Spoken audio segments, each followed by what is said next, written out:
வாக்குத்தத்தை கொடுக்கிறார்.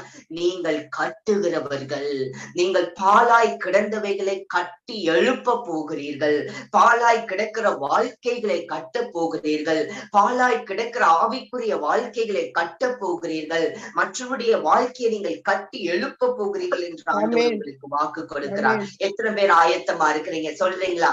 நான் கட்ட போகிற கர்த்தருடைய ராஜ்யத்திற்காக ஜனங்களுடைய வாழ்க்கையை, மற்றவருடைய வாழ்க்கையை, உங்களை சுற்றி இருக்கிறவருடைய வாழ்க்கையை, உங்க குடும்பத்தாருடைய வாழ்க்கையை, உங்க ஃப்ரெண்ட்ஸ் உடைய வாழ்க்கையை, உங்களோட வேலை செய்யக்கூடிய வாழ்க்கையை, உங்களோட படிக்கிறவர்களுடைய வாழ்க்கையை கட்டி எழுப்புவதற்காக தான் வைத்திருக்கிறார். அதுதான் கர்த்தருடைய ஜனங்களுக்கு கர்த்தர் கொடுக்கிற மிகப்பெரிய அதிகாரம், மிகப்பெரிய ஆசீர்வாதம், மிகப்பெரிய வாக்குத்தத்தம். நீங்கள் கட்டி எழுப்ப படைக்கப்பட்டவர்கள். ஹல்லேலூயா!